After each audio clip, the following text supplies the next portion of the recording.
ప్రభుత్వం కొత్తగా తీసుకొచ్చిన స్లాట్ బుకింగ్ వ్యవస్థను తీసివేయాలని డిమాండ్ చేస్తూ చంపాపేట్ డాక్యుమెంట్ రైటర్స్ నిరసన వ్యక్తం చేశారు. పాత పద్ధతినే కొనసాగించాలని అన్నారు. ప్రజలకు ప్రభుత్వానికి డాక్యుమెంట్ రైటర్స్ వారధిగా నడుస్తున్నారని, ఈ విషయం ప్రభుత్వం గమనించాలని కోరారు. అనాలోచిత నిర్ణయంతో ప్రభుత్వం ముందుకు వెళుతోందని మండిపడ్డారు.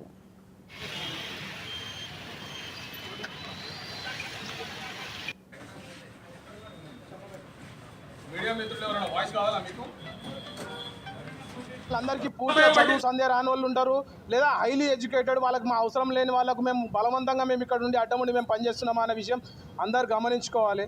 రెండో విషయం ఏంటంటే ఈ స్లాట్ బుకింగ్ విధానం అనేది ప్రాక్టికల్గా ఏమాత్రం పరీక్షించలేదు.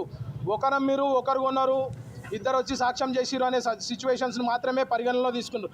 కేవలం సేల్ లీడ్లు మాత్రమే కస్టమర్ నుంచి చేపిస్తే ఇప్పుడు భార్య భర్తకు ఈ LRS 2020లో ఏదో మిగిలిపోయిన లేఅవుట్లు అనాథరైజ్డ్ లేఅవుట్స్ అని అన్నారు. అందులో కూడా భార్య భర్తకు సేల్ డీడ్ చేస్తున్నది కానీ గిఫ్ట్ డీడ్ ప్రొవిజన్ కూడా లేదు. అంటే పబ్లిక్లో అభిప్రాయాన్ని సేకరణ అసలు కంప్లీట్లీ విస్మరించారు అధికారులు. ఇది ప్రాక్టికల్గా ఎంతవరకు ఇంప్లిమెంట్ అవుతుంది అనే సంగతి కొంచెం కూడా ఆలోచన లేకుండా తీసుకున్న ఈ నిర్ణయాన్ని మేమందరం కూడా ముక్త కంఠంతో మేమందరం బాయ్కాట్ చేస్తున్నాము. దీనిపైన మాకు నిరసన వ్యక్తం చేస్తున్నాము. ఇక్కడున్న ఆఫీసులలో నుంచి మేము స్లాట్ బుకింగ్ విధానంలో రాత్రి 2 గంటలకు కస్టమర్తో మేము స్లాట్ బుక్ చేసేందుకు మేమెందుకండి అవసరం? జీతం ఇచ్చిన తర్వాత మీకు జీతాలకు పనిచేసే ఉద్యోగులు ఎవరైతే ఉన్నారో వాళ్ళ నుంచే సహకారాలు తీసుకోండి.